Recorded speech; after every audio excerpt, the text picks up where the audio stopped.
ಶ್ರೀ ಗುರು ಬಸವಲಿಂಗಾಯ ನಮಃ. ವಿಶ್ವಗುರು ಜಗಜ್ಯೋತಿ ಕ್ರಾಂತಿಯೋಗಿ ಅನುಭವ ಮಂಟಪದ ಮೂಲಕ ಸರ್ವ ಸಮಾನತೆಗಾಗಿ ಸಕಲ ಜೀವಾತ್ಮರ ದೇಶಿಗಾಗಿ ಸರ್ವರಿಗೂ ಒಂದೇ ಒಂದು ದೇವಾಲಯ, ಸರ್ವರ ಒಳಗೆ ಒಬ್ಬನೇ ದೇವರು. ಇಂತಹ ಒಂದು ಮಹಾನ್ ತತ್ವ ಬ್ರಹ್ಮಾಂಡದ ಕುರು ಆದ ಇಷ್ಟಲಿಂಗವನ್ನು ಕೊಡುವುದರ ಮೂಲಕ ಲಿಂಗಾಯತ ಧರ್ಮ ಸ್ಥಾಪಕರು ಆಗಿರ್ತಕ್ಕಂತಹ ಮಹಾತ್ಮ ಬಸವಣ್ಣನವರನ್ನು, ವಿಶ್ವಜ್ಯೋತಿ ಅಕ್ಕ ಮಹಾದೇವಿರವರನ್ನು, ಸಕಲ ಶಿವಶರಣರನ್ನು ಎಲ್ಲ ಹೃದಯ ಮಂದಿರದಲ್ಲಿ ನೆನೆಯುತ್ತಾ ಭಾರತೀಯರೆಲ್ಲರಿಗೂ, ವಿಶ್ವದಲ್ಲಿರ್ತಕ್ಕಂತಹ ಸರ್ವರಿಗೂ ಬಸವ ಕಲ್ಯಾಣದ ಭೂಮಿಲಿಂದ ಈ ಮುಂಜಾನೆಯ ಸರ್ವರಿಗೂ ಶರಣ.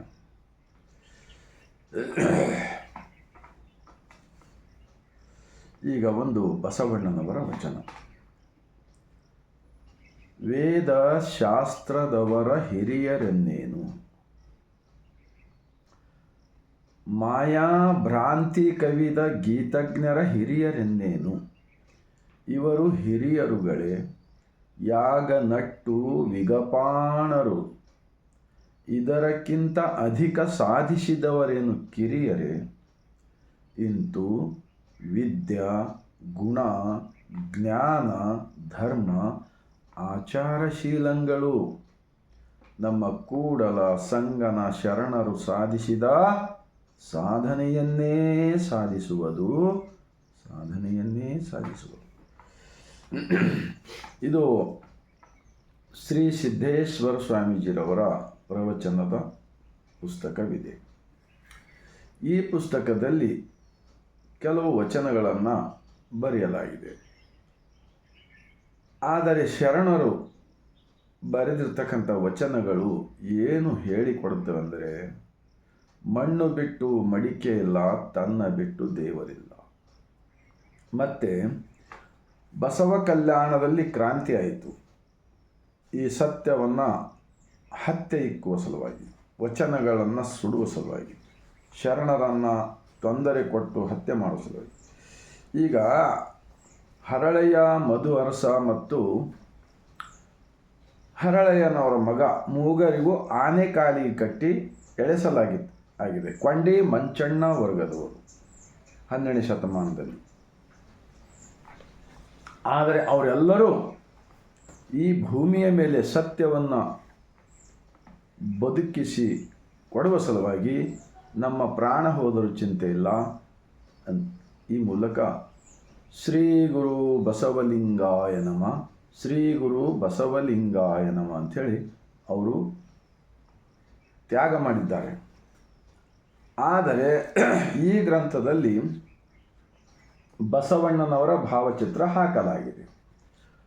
ಆದರೆ ಇದರಲ್ಲಿ ಕೆಳಗಡೆ ಏನು ಬರೆಯಲಾಗಿದೆ ಅಂದರೆ, ಓಂ ಗುರು ಬ್ರಹ್ಮ ಗುರು ವಿಷ್ಣು ಗುರುದೇವರೋ ಮಹೇಶ್ವರ ಗುರು ಸಾಕ್ಷಾತ್ ಪರಬ್ರಹ್ಮ ತಸ್ಮೈ ಶ್ರೀ ಗುರುವೇ ನಮಃ. ನೋಡಿದ್ರಾ? ಮತ್ತು ಇವೆಲ್ಲ ಸಂಸ್ಕೃತದಲ್ಲಿ ಏನೆಲ್ಲ ಬರೆಯಲಾಗಿದೆ. ಮತ್ತು ನಾನು ಕೂಡ ಶ್ರೀ ಸಿದ್ದೇಶ್ವರ ಸ್ವಾಮೀಜಿಯವರ ಪ್ರವಚನ ಕೇಳಕ್ಕೆ ಹೋಗಿನಿ ಬೀದರ್ದಲ್ಲಿ ಒಂದು ಸಲ 20 ವರ್ಷಗಳ ಹಿಂದೆ. ಅಲ್ಲಿ ಸಂಸ್ಕೃತದಲ್ಲಿ ಪ್ರಾರ್ಥನೆ ಮಾಡಿಸಲಾಯಿತು. ಸಮಯಕ್ಕೆ ಸರಿಯಾಗಿ ಕರೆಕ್ಟ್ ಅವ್ರು ಬರ್ತಾಯಿದ್ರು, ಮುಗಿಸ್ತಾಯಿದ್ರು. ಮತ್ತು ಶಾಂತ ಚಿತ್ತವಾಗಿ ಒಳ್ಳೆ ಮಾತು ಮೂಲಕ ಹೇಳ್ತಾಯಿದ್ರು. ಆವಾಗ ನಾನು 5 ರೂಪಾಯಿ ಬುಕ್ ತೊಗೊಂಡಿನಿ. ಕನ್ನಡದ ವಚನಗಳನ್ನು ಇರುವುದರಿಂದ 25 ವಚನಗಳಿದ್ದು. ಅದರಲ್ಲಿ ಒಂದು ವಚನವಿತ್ತು, ಅದು ಬಸವಣ್ಣನವರ ವಚನವಿದೆ.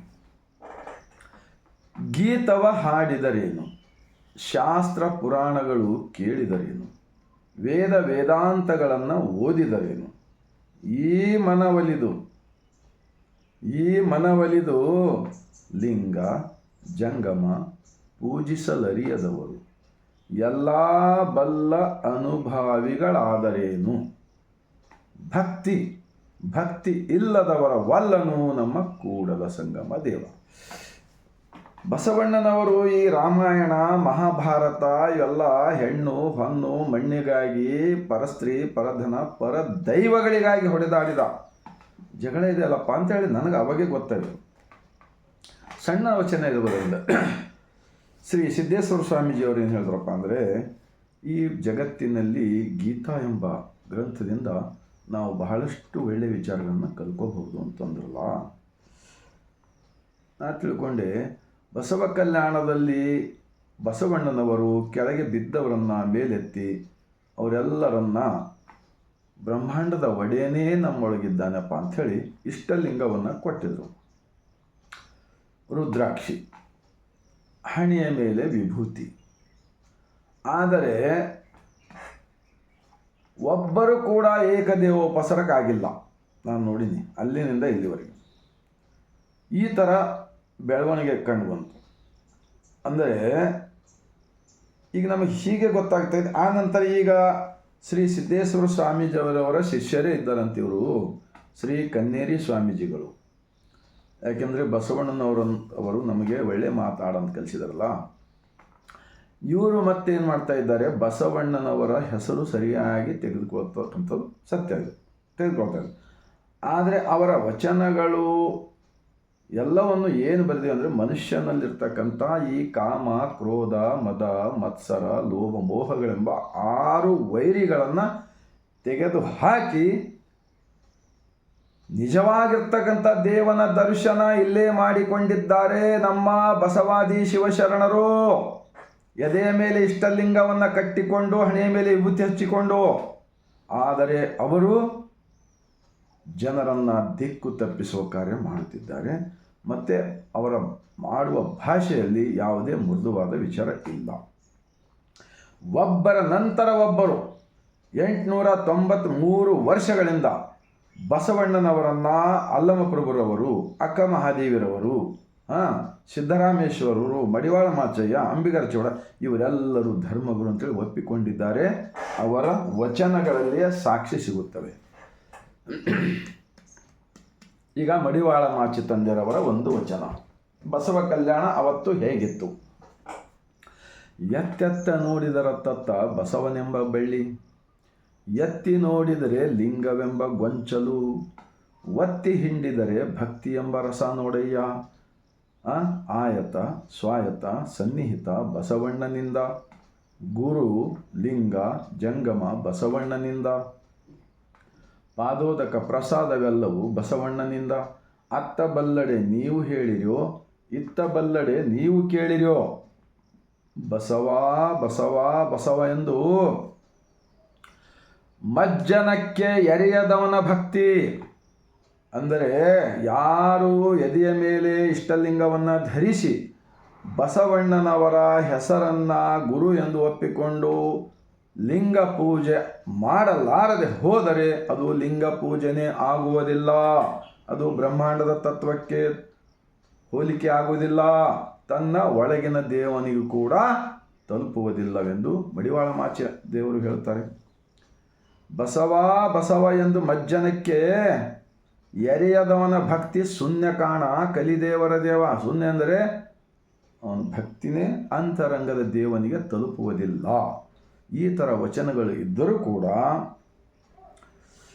ಇವತ್ತ ನಾನು ಇನ್ನೊಂದು ಕೊನೆಯದಾಗಿ ವಚನವನ್ನು ಹೇಳುತ್ತೇನೆ ಬಸವಣ್ಣನವರ.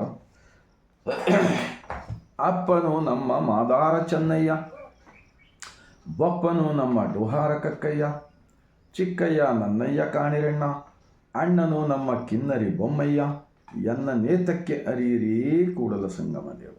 ನೋಡಿದ್ರಾ, ಬಸವಣ್ಣನವರು ಒಬ್ಬ ಬಸವಣ್ಣನವರು ಈ ಭೂಮಿಗೆ ಒಂದು ವೇಳೆ ಬರ್ತಾ ಇದ್ದಿಲ್ಲಪ್ಪ ಅಂದರೆ ಇವತ್ತ ಈ ದೇಶದಲ್ಲಿ ರಾಜರಾಡಳಿತ ಇನ್ನೂ ಇರ್ತಾ ಇತ್ತು. ನಾವೆಲ್ಲರೂ ಗುಲಾಮರಾಗಿ 4-5 ವರ್ಗದಲ್ಲಿ ವಿಂಗಡಣೆ ಮಾಡಿ ನಾವು ಗುಲಾಮರಾಗಿ ಬದುಕ್ತಕ್ಕಂಥ ವ್ಯವಸ್ಥೆ ಇರ್ತಾ ಇತ್ತು. ಬಸವಣ್ಣವರು ಒಂದೇಳಿ ಬರ್ತಾ ಇದ್ದೀನಂದರೆ ಇವಾಗ ಇದ್ದರೂ ಇಷ್ಟೆಲ್ಲ ವಚನಗಳು ಇದ್ದರೂ ಕೂಡ ನಮ್ಮ ಕಣ್ಣಲ್ಲಿ ಮಣ್ಣು ಹಾಕ್ತಕ್ಕಂಥ ಕಾರ್ಯ ಮಾಡ್ತಕ್ಕಂಥದ್ದು ನಡೀತಾ ಇದೆಯಲ್ಲ.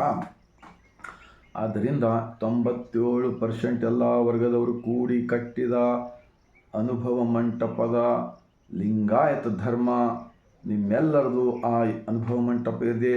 ನೀವೆಲ್ಲರೂ ಕೂಡ ರಕ್ಷಣೆ ಮಾಡಬಹುದು ಅಂತರಂಗದ ದೇವನ ಜೊತೆ. ಈಗ ಹೊರಗಿನ ಜಡ ವಸ್ತುಗಳ ಕನೆಕ್ಷನ್ ಎಲ್ಲ ಅದು ನಮಗೆ ಬೆಳಕು ಕೊಡೋದಿಲ್ಲ. ಅಂತರಂಗದಲ್ಲಿ ಹೊರಗಿನ ಕನೆಕ್ಷನ್ ಎಲ್ಲ ಬಿಟ್ಟು ಕೊಟ್ಟು ಹಲವು ದೈವಗಳ ಎಂಜಲ್ ತಿಂಬುದು ಬಿಟ್ಟು ಅಂತರಂಗದ ದರ್ಶನ ಮಾಡಿಕೊಂಡವರು ನಮ್ಮ ಬಸವಾದಿ ಶಿವಶರಣರು. ಅನುಭವ ಮಂಟಪದ ಮೂಲಕ ಲಿಂಗಾಯತ ಧರ್ಮ ಸ್ಥಾಪನೆ ಮಾಡಿದ ಇತಿಹಾಸವೆಲ್ಲವೂ ವಚನಗಳಲ್ಲಿ ಸಿಗುತ್ತದೆ. ಆದ್ದರಿಂದ ಆತ್ಮವಂಚಕರಾಗದೆ ಎಷ್ಟು ದಿವಸ ಉಳಿತೀವಪ್ಪ? ಸುಳ್ಳು ಗೊಳ್ಳು ಪೊಳ್ಳು ಹೇಳಿ ಜನರ ಮಧ್ಯೆ ಜಗಳ ಹಚ್ಚಿ ಎಷ್ಟು ದಿವಸ ಉಳಿತ್ರಿ? ಕೊನೆಯದಾಗಿ ಹೋಗ್ತಕ್ಕಂಥ ಸಂದರ್ಭದಲ್ಲಿ ಶಿವ ಅಂದರೆ ಒಂತರಂಗ ದೇವ ಒಲಿಯುವುದಿಲ್ಲ. ಅದಕ್ಕೆ ಬಸವಣ್ಣವರು ಹೇಳುತ್ತಾರೆ, ಇನ್ನೊಂದು ವಚನವಿದೆ, ಆನೆಯನ್ನೇರಿಕೊಂಡು ಹೋದಿರಿ ನೀವು, ಕುದುರೆಯನ್ನ ಏರಿಕೊಂಡು ಹೋದಿರಿ ನೀವು, ಕುಂಕುಮ ಕಸ್ತೂರಿ ಹೋಸಿಕೊಂಡು ಹೋದಿರೇ ಅಣ್ಣ, ಸತ್ಯದ ನಿಲವನ್ನು ಅರಿಯದೇ ಹೋದಿರಲ್ಲ, ಸದ್ಗುಣವೆಂಬ ಫಲವ ಬಿತ್ತಿ ಬೆಳೆಸದೆ ಹೋದಿರಲ್ಲ, ಅಹಂಕಾರವೆಂಬ ಸದಾ ಮದ ಗಜವೇರಿ ವಿಧಿಗೆ ಗುರಿಯಾಗಿ ನೀವು ಹೋದಿರಲ್ಲ, ನಮ್ಮ ಕೂಡಲ ಸಂಗಮ ದೇವನನ್ನು ಅರಿಯದೆ ನರಕಕ್ಕೆ ಭಾಜನರಾದಿರಲ್ಲ, ನರಕಕ್ಕೆ ಭಾಜನರಾದಿರಲ್ಲ. ಕಾಗಿ ಗುಬ್ಬಿ ಕತ್ತಿ ಹೇಳಿ ಜನರಿಗೆ ಎಲ್ಲಿಂದಲ್ಲೇ ಇಟ್ಟು ನಮ್ಮ ಸ್ವಾರ್ಥಕ್ಕಾಗಿ ಬದುಕೋದು ಬೇಡಪ್ಪ. ಬಸವಣ್ಣವರು ಆ ರೀತಿ ಮಾಡಿದಾರ ನಮ್ಮ ಶರಣರು. ಆ ಕಾರಣಕ್ಕಾಗಿ ಅಂತಹ ರಾಜರ ಆಡಳಿತದಲ್ಲಿ ಬಸವಣ್ಣವರು ಹೇಳ್ತಾರೆ ಇನ್ನೊಂದು ವಚನದಲ್ಲಿ, 6 ಮುನಿದು ಎಂಬನೇನ ಮಾಡುವರು, ಊರು ಮುನಿದು ನಮ್ಮ ನೆಂತು ಮಾಡುವುದು, ನಮ್ಮ ಕುನ್ನಿಗೆ ಕೂಸ ಕೊಡಬೇಡ, ನಮ್ಮ ಸೊಣಗಂಗೆ ತಳಿಗೆಯಲ್ಲಿ ಇಕ್ಕಬೇಡ, ಆನೆಯ ಮೇಲೆ ಹೋಗುವವನನ್ನ ಶ್ವಾನ ಕಚ್ಚಬಹುದೇನಯ್ಯ, ಎನಗೆ ನಮ್ಮ ಕೂಡಲ ಸಂಗಮ ದೇವನುಳ್ಳಕ್ಕರ. ಈ ವಚನದ ಭಾವಾರ್ಥ ಏನಿದೆಯಪ್ಪ ಅಂದರೆ, ಇಂಥ ವಚನ ಬರಲಿಕ್ಕೆ ಸುಮ್ಮನೆ ಬರೆದಿಲ್ಲ ಬಸವಣ್ಣನವರು. ಈ ಮಹಾಪಾಪಿಗಳು ಸತ್ಯವನ್ನು ತಿರ್ಸ್ತಕ್ಕಂಥವ್ರೆ, ಅವರೇ ತಿರ್ಸ್ತಕ್ಕಂಥವ್ರು, ಉಲ್ಟಾ ಮಾತನಾಡ್ತಕ್ಕಂಥದ್ದು. ಬಸವಣ್ಣನವರನ್ನು ಎತ್ತು ಮಾಡಿ ಗುಡಿಗಳಲ್ಲಿ ಕಟ್ಟಿ ಗುಡಿ ಎತ್ತು ಬಸವಣ್ಣ ಅಂತ ಹೇಳಿದ್ರು. ಒಂದು ವಚನ ಬರ್ಲಕ್ಕೆ ಹೇಳೋದಿಲ್ಲ, ಅಂತರಂಗ ದೇವನಿದ್ದಾನೆ ಅಂತೇಳಿ ಗಟ್ಟಿತನ ಹಿಡ್ಕೊಂಡು ಆಚರಣೆ ಮಾಡ್ತಕ್ಕಂಥವ್ರಿಲ್ಲ. ಮತ್ತು ಸತ್ಯಕ್ಕೆ ಒಂದು ಸುಳ್ಳು ಮಾಡೋದು, ಸುಳ್ಳನ್ನು ಸತ್ಯ ಮಾಡೋದು, ಇದು ಮಹಾಪಾಪದ ಕಾರ್ಯವಾಗುತ್ತದೆ. ಮಹಾಪಾಪದು ಅಂತಿಂಥ ಪಾಪ ಅಲ್ಲ. ನಿಮ್ಮೆಲ್ಲರಿಗೆ ಬಸವಣ್ಣನ ತತ್ವ ಆಚರಣೆ ಮಾಡ್ಲಿಕ್ಕೆ ಆಗ್ತದೆ, ಮಾಡಿಲ್ಲತ್ತಿ ಬಿಟ್ಕೊಡ್ರಿ, ಅವಶ್ಯಕತೆ ಇಲ್ಲ. ಮಾಡಬೇಕಂತ ಹೇಳ, ಮಾಡಬಾರ್ದಂತಿಲ್ಲ. ನಿಮಗೆ ಜೀವನದಲ್ಲಿ ಮುಕ್ತಿ ಪಡಿಬೇಕಾಯ್ತಂದರೆ ಈ ಅಂತರಂಗದ ದೇವನೇ ಅಂತಿಮ ಸತ್ಯ. ಈ ಚಂದ್ರಪ್ಪ ಗುಂಗೆ ಬೇಲೂರು, ನಾನಂತೂ ಅವೆಲ್ಲ ಕಚರ ತೆಗೆದು ಬಿಟ್ಟಿನಿ 27 ವರ್ಷ ಹಿಂದೆ. ನಾನು ಯಾವುದೇ ಮಾನವ ನಿರ್ಮಿತ ಮೂರ್ತಿಯಲ್ಲಿ, ಬಸವಣ್ಣನವರ ಮೂರ್ತಿಯಲ್ಲಿ ಕೂಡ ನಾನು ದೇವರಂತೇಳಿ ಪೂಜೆ ಮಾಡುವುದಿಲ್ಲ. ಯಾಕೆಂದರೆ ಅವರು ಹೇಳಿದ ವಚನ ಪ್ರಕಾರ ನಾವು ನಡೆಯಲಾರದಂತೆ ಆಗುತ್ತದೆ ಎಂದು ನಾನು ನಂಬಿದೆ, ಆತ್ಮ ಅವಲೋಕನ ಮಾಡಿಕೊಂಡಿದ್ದೀನಿ ನಾನು. ಯಾಕೆಂದರೆ ಅರಗು ತಿಂದು ಕರಗುವ ದೈವ, ಉರಿಯ ಕಂಡರೆ ಮುರುಟುವ ದೈವ. ಮನುಷ್ಯ ಅವರು ಬಸವಣ್ಣನವರ ಭಾವಚಿತ್ರ ನಾವು ಎಲ್ಲರ ಮನೆಗಳಲ್ಲಿ ಇಟ್ಕೊಳ್ಬೇಕು, ಬೇಡಂತ ಅಂತ ಹೇಳ್ತಾ ಇಲ್ಲ. ಅಕ್ಕ ಮಹಾದೇವಿದು ಅಲ್ಲಮ್ಮ ಪ್ರಭು ಸಿದ್ದರಾಮ, ಆದರೆ ಅವರೆಲ್ಲರನ್ನು ನಾವು ಗೌರವಿಸಬೇಕು. ಅವರು ಹೇಳಿದ ಮಾರ್ಗದತ್ತ ಹೋಗಬೇಕಾಗಿದೆ, ಹೊರತಾಗಿ ಕಾಗಿ ಗುಬ್ಬಿ ಕತ್ತಿ ಹೇಳಿ ಪ್ರವಚನ ಹೇಳಿ ಮುಗಿಸಂಕಂದ ಅಲ್ಲ. ಅವರು ಹೇಳಿದಂತೆ ಕೇಳಿದರೆ ಈ ಅಂತರಂಗದ ದೇವನ ದರ್ಶನ ಆಗುತ್ತದೆ. ಆವಾಗ ಬಸವಾದಿ ಶಿವಶರಣರಿಗೆ ಸಂತೋಷ ಸಿಗುತ್ತದೆ. ಈ ಬ್ರಹ್ಮಾಂಡದಲ್ಲಿದ್ದಾರೆ ಅವರೆಲ್ಲರೂ ವಚನಗಳಲ್ಲಿ ಜೀವಂತವಾಗಿದ್ದಾರೆ ಎಂದು ನಂಬಿದ್ದೇನೆ ನಾನು. ನಮ್ಮ ಶರಣರು ಜೀವಂತವಾಗಿದ್ದಾರೆ. ಅವರ ಒಂದೊಂದು ಅಕ್ಷರಗಳು ಇವತ್ತ ಮಾನವ ಕುಲಕೋಟಿಗೆ, ಸಕಲ ಜೀವಾತ್ಮರಿಗೆ ಲೇಸನ್ನೇ ಬಯಸ್ತದೆ ಮತ್ತು ಈ ಬ್ರಹ್ಮಾಂಡದಲ್ಲಿ ಎಲ್ಲರಿಗೂ ಕಲ್ಯಾಣವಾಗುತ್ತದೆ ಎಂದು ಹೇಳುತ್ತಾ, 6 ಮುನಿದೆ ಅಮ್ಮನೇನ ಮಾಡೋರು ಅಂತೇಳಿ ವಚನಗಳು ಬರ್ತಕ್ಕಂಥ ಸಂದರ್ಭ ಯಾಕೆ ತಂದಿರಪ್ಪ? ಯಾರು ತಂದರು? ಬಸವ ಕಲ್ಯಾಣದಲ್ಲಿ ಆನೆ ಮೇಲೆ ಹೋಗುವವನ ಶ್ವಾನ ಕಚ್ಚವ. ಆನೆ ಮೇಲೆ ಕುಳಿತು ಹೋಗೋವನಿಗೆ ನಾಯಿ ಕಚ್ತದ? ಅವರು ಸಣ್ಣದು ಯಾವುದರ ಆಕಳು ಎತ್ತಂತ ಯಾಕೆ ಹೇಳಿಲ್ಲ? ಆನೆ ಹೇಳಿದ್ದಾರೆ. ಆನೆ ದೊಡ್ಡದು, ನಾಯಿ ಚಿಕ್ಕದು. ಆ ಆನೆ ಕೆಳಗಡೆ ಬಂದರೆ ಕೂಡ ನಾಯಿ ಸತ್ತು ಹೋಗ್ಬಿಡ್ತದೆ. ನಮ್ಮ ಕುನ್ನಿಗೆ ಕೂಸ ಕೊಡಬೇಡ, ಸಂಸಾರಿಕ ಧರ್ಮವಿದೆ ಬಸವಣ್ಣನವರು. ಅಂದರೆ ನಮ್ಮ ಮಗಳು ಇರಲಿ ಮಗ ಇರಲಿ, ನಮಗೆ ಹುಟ್ಟಿದ ಮಕ್ಕಳು, ನಿಮ್ಮದು ಹುಡುಗಿ ಕೊಡಬೇಡ್ರಿ, ನಿಮ್ಮ ಮಗ ಕೊಡಬೇಡ್ರಪ್ಪ, ಲಗ್ನ ಮಾಡಬೇಡಿ, ಯಾಕಂದ್ರೆ ನಾವು ಕೆಟ್ಟವರಿದೆ ಅಂತ ತಿಳ್ಕೊರಿ. ನಮ್ಮ ಸೊಣಗಂಗೆ ತಳಿಗೆ ಇಕ್ಕಬೇಡ. ನಮ್ಮ ಮನೆಯಲ್ಲಿ ಸಲುವಿಸ್ತಕ್ಕಂಥ ನಾಯಿ, ಸಲ್ಕೊಂಡಿರ್ತಕ್ಕಂಥ ನಾಯಿ ಒಂದು ವೇಳೆ ನಮ್ಮ ಮನೆಯಲ್ಲಿ ಜ್ವಾಳ ಬೇಳೆ ನಾವು ನಾಳಿನ ಸಲುವಾಗಿ ಏನೂ ಇಟ್ಟಿಲ್ಲಲ್ಲ ನಮ್ಮ ಶರಣರು, ನಿಮ್ಮ ಮನೆ ಕಡೆ ಬಂದಾಗ ಹಸುದು ನೀವು ರೊಟ್ಟಿ ಹಾಕಬೇಡ್ರಿ. ನೋಡಿ ಎಂಥ ವಚನ. ನಮ್ಮ ಸೊಣಗಂಗೆ ತಳಿಗೆ ದಿಕ್ಕಬೇಡ, ಆನೆಯ ಮೇಲೆ ಹೋಗುವವನನ್ನು ಶ್ವಾನ ಕಚ್ಚಬಹುದೇ, ಎನಗೆ ನಮ್ಮ ಕೂಡಲ ಸಂಗಮ ದೇವ. ನನ್ನ ಆತ್ಮಸಾಕ್ಷಿಯಿಂದ ಬದುಕಿದ ಬಸವ ಕಲ್ಯಾಣದ ಶರಣರ ಇತಿಹಾಸ ತಿರುಚತಕ್ಕಂಥವರೇ ಇವತ್ತು ಇನ್ನೊಬ್ಬರನ್ನು ಬುದ್ಧಿ ಮಾತು ಹೇಳ್ತಕ್ಕಂಥ ನಾವು ಕೇಳ್ತಾ ಇದ್ದೀವಿ. ಎಲ್ಲರೂ ದಡ್ಡರಲ್ಲ. ಇವತ್ತ ವಚನಗಳು 33 ಭಾಷೆಯಲ್ಲಿ ಜಗತ್ತು ತುಂಬ ಬಂದಿವೆ. ನಾವೆಲ್ಲರೂ ಕೂಡ ಬಸವಣ್ಣನವರ ಧರ್ಮಕ್ಕೆ, ಅವರ ವಚನಗಳಿಗೆ ಇದ್ದ ಹಾಗೆ ರಕ್ಷಣೆ ಮಾಡೋಣ. ಮತ್ತು ಆನಂತರ ಎಲ್ಲರ ಕಲ್ಯಾಣವಾಗಲಿ ಅಂತೇಳಿ ಬಯಸೋಣ ಎಂದು ಹೇಳ್ತಾ, ತಮ್ಮೆಲ್ಲರ ಮನಕ್ಕೆ, ಹೃದಯಕ್ಕೆ ಈ ವಚನದ ವಿಡಿಯೋ ತಲುಪಿದೆ. ಆದರೆ ನಿಜಕ್ಕೂ ಇವತ್ತಿನಿಂದಲೇ ಬಸವಣ್ಣನವರ ತತ್ವದ ವಿರುದ್ಧವಾದ ಕಾರ್ಯಗಳು ಯಾರು ಕೂಡ ಮಾಡಿದರೆ ಅದು ಮಹಾ ದೊಡ್ಡ ಪಾಪ ಆಗುತ್ತೆ ಅಂತ ಹೇಳ್ತಾ, ನೀವೆಲ್ಲರೂ ಕೂಡ ವಚನಗಳು ಓದಿರಿ. ವಚನ ಓದೋದಿಲ್ಲ, ಏನೂ ಹೇಳಿ ಮಾಡೋದಿಲ್ಲ, ನಿಮಗೆ ಬೇಕೂ ಆಗಿಲ್ಲ, ಏನಾರ ಒಂದು ಜಗಳ ಹಚ್ಚೋದು, ಬರೀ ಬೆಂಕಿ ಹಚ್ಚೋದು. ಇದು ಆಗಲಿಕ್ಕೆ ಸಾಧ್ಯ ಇಲ್ಲ. ಇದು ಕೆಟ್ಟದೇ ಆಗ್ತದೆ ಹೊರತಾಗಿ ಒಳ್ಳೆಯದಾಗೋದಿಲ್ಲ ಯಾರಿಗೂ. ನಾನು ಬಸವ ಕಲ್ಯಾಣದಲ್ಲಿ ಕಮ್ಸೆ ಕಮ್ ಎಷ್ಟೋ ಮನೆಗಳಲ್ಲಿ 2005ನೇ ಇಸ್ವಿದ ಬಸವ ಜ್ಯೋತಿ ಕಾರ್ಯಕ್ರಮ ಇದು ತಿಳಿಲಪ್ಪ ಅಂಥೇಳಿ ಮನೆಗೆ ಮಾಡಿದ್ದೇವೆ. ಯಾರು ಕರ್ತವ್ಯ ತಪ್ಪ ಇದೆಲ್ಲ. ಈ ಮಠಾಧೀಶರು ಇವರೆಲ್ಲ ಪಾಪ ಬಡವರು, ನಿಮಗೆ ಮಠ ಕಟ್ಟಿಕೊಟ್ಟಿದ್ದು ಫಸ್ಟ್ ಕ್ಲಾಸ್ ಮಠಗಳಿವೆ, ನೋಡಿರಲ್ಲ. ಮತ್ತು ಹೊಲಗಳು, ಅವ್ರ ಕಾರು, AC ಕಾರುಗಳು ಇಷ್ಟೆಲ್ಲ ಕೊಟ್ಟರು ಕೂಡ ಬಸವಣ್ಣನವ್ರ ತತ್ವಕ್ಕೆ ನೀವು ಪ್ರಚಾರ ಮಾಡಿಲ್ಲ ಅಂದ್ರೆ ಮತ್ತು ನಾವೆಲ್ಲರೂ ಇದ್ದೇನು ಫಾಯ್ದಾ ಏನದ ಈ ಭೂಮಿಗೆ? ಇದು ಇರಲಾರ್ದ ಹಾಗೆ ಆಗೋದಿಲ್ವಾ? ಆತ್ಮ ಅವಲೋಕನ ಮಾಡಿಕೊಳ್ಳಿರಣ್ಣ.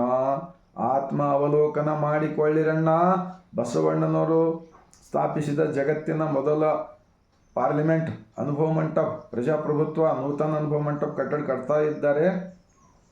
ಅದರಲ್ಲಿ ಎಲ್ಲ ಕಡೆ ಜಗತ್ತ ತುಂಬ ವಚನಗಳು ಹೋಗಿವೆ. ನೀವು ಏನೇ ಸುಳ್ಳು ಗೊಳ್ಳು ವಿಚಾರ ಮಾಡಿ ಏನೇ ಒಂದು ಮಾಡೋಕ್ಕೆ ಹೋದರೂ ಅದು ಎಂದೆಂದಿಗೂ ಈ ಕಾಲದಲ್ಲಿ ಸಾಧ್ಯವಿಲ್ಲ. ಎಲ್ಲರ ಕೈಯಲ್ಲಿ ಮೊಬೈಲ್ಗಳಿವೆ, ಎಲ್ಲರೂ ಅರ್ಥ ಮಾಡಿಕೊಳ್ತಾರೆ. ನೀವು ಕೂಡ ಅರ್ಥ ಮಾಡಿಕೊಳ್ಳಿರಿ. ಸತ್ಯದ ಪರವಾಗಿ ನಿಂತು ನಮ್ಮ ಕುಟುಂಬ, ನಮ್ಮ ಮುಂದಿನ ಪೀಳಿಗೆಗೆ ಒಳ್ಳೆಯದು ಬಯಸೋಣ ಎಂದು ಹೇಳುತ್ತಾ, 150 ಕೋಟಿ ಭಾರತೀಯರಿಗೆ ಈ ವಚನದ ವಿಡಿಯೋ ತಲುಪೋ ಕಾರ್ಯ ನೀವೆಲ್ಲರೂ ಮಾಡಿದ್ದೇ ಆದರೆ ನಿಜಕ್ಕೂ ನಿಜವಾಗಿರ್ತಕ್ಕಂಥ ದೇಶಭಕ್ತರು, ರಾಷ್ಟ್ರಭಕ್ತರು ನಾವೆಲ್ಲರೂ ಆಗುತ್ತೇವೆ ಎಂದು ಹೇಳ್ತಾ, ಮತ್ತೊಮ್ಮೆ ಬಸವ ಕಲ್ಯಾಣ ಅನುಭವ ಮಂಟಪ ಶರಣರ ನಾಡಿನಿಂದ ಬಾಗಿದ ತಲೆ, ಮುಗಿದ ಕೈಲಿಂದ ಶರಣು.